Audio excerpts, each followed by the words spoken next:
সদনৰ হুলস্থ কৰিব নালাগে। মই মন্ত্ৰী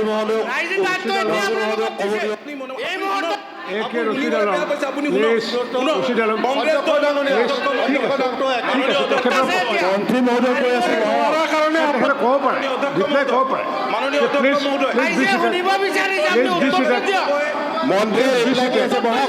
দি আছে আপুনিতো মাতি আছে বহক তেখেতে কোৱাৰ অথৰিটি আছে আপোনাৰ নাই নহয়। জানে যে আজি যিবিলাক চুবুৰীয়া ৰাজ্য আমি চকুৰ আগত দেখিছোঁ, এই ৰাজ্যবিলাক কংগ্ৰেছ দিল্লীত যেতিয়া ক্ষমতাত আছিল, ৰাজ্যত যেতিয়া ক্ষমতাত আছিল তেতিয়াই গঠন হৈছিল।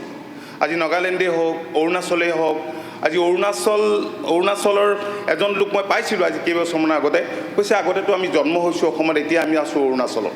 গতিকে এই যে ৰাজ্যবিলাক যেতিয়া সৃষ্টি কৰিছিল, ৰাজ্যবিলাক সৃষ্টি কৰোঁতেই যে ওৱান্স ফৰ অল যদি এইটো ছেটেল কৰিলেহেঁতেন, সীমাটো এনেকুৱা হ'ব, তেতিয়াহ'লে আজি সীমামূৰীয়া অঞ্চলত আজি সৰু সৰু কথাত যিদৰে কাজিয়া হয়, মৃত্যুক বহুতে আঁকোৱালি ল'বলগীয়া হয়, তেনে পৰিৱেশ এটা নহ'লহেঁতেন।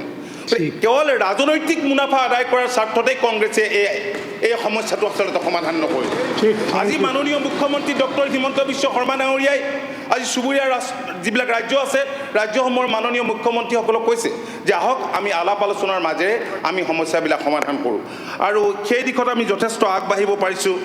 আৰু এই সমস্যা সমাধানৰ মূল যিটো ক্ৰাইটেৰিয়া আছিল যে হিষ্টৰিকেল পাৰ্চপেক্টিভ, এডমিনিষ্ট্ৰেটিভ কনভেনিয়েন্স, কণ্টিগুইটি আৰু পিপলছ উইল, তাৰ কাৰণে ৰিজনেল কমিটি গঠন কৰা হৈছে। আৰু এই ৰিজনেল কমিটিবিলাকত সীমামূৰীয়া অঞ্চলৰ যিবিলাক কংগ্ৰেছ বা বিৰোধী দলৰ বিধায়ক আছে সেই সকলো তাত সদস্য হৈ আছে, জইণ্ট ভিজিট হৈছে, আৰু এই ক্ষেত্ৰত যথেষ্টখিনি অসম চৰকাৰ এতিয়া আগবাঢ়িবলৈ সক্ষম হৈছে।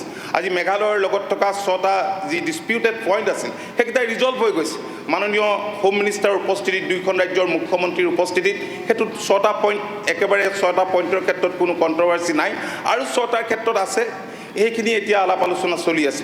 তদ্ৰূপ অৰুণাচলৰ লগতো তেনেধৰণে আলাপ আলোচনা চলি আছে।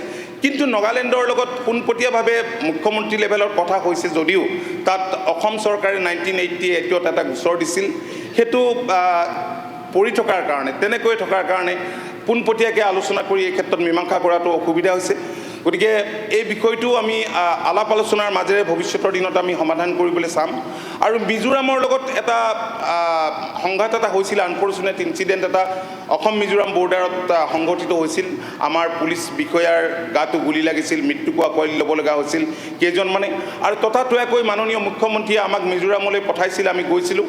এতিয়া মন্ত্ৰী পৰ্যায়ত আৰু বিষয়া পৰ্যায়ত আলাপ আলোচনা চলি আছে। গতিকে চুবুৰীয়া ৰাজ্যসমূহৰ লগত থকা সংঘাত দূৰ কৰি সীমান্তত বসবাস কৰা জনসাধাৰণৰ যাতে জীৱনৰ নিৰাপত্তা তেওঁলোকক সুনিশ্চিত কৰিব পৰা যায়, সেইবোৰ অঞ্চলত যাতে উন্নয়ন ত্বৰান্বিত কৰিব পৰা যায়, এই ক্ষেত্ৰত অসম চৰকাৰে যাৱতীয় ব্যৱস্থা গ্ৰহণ কৰিছে।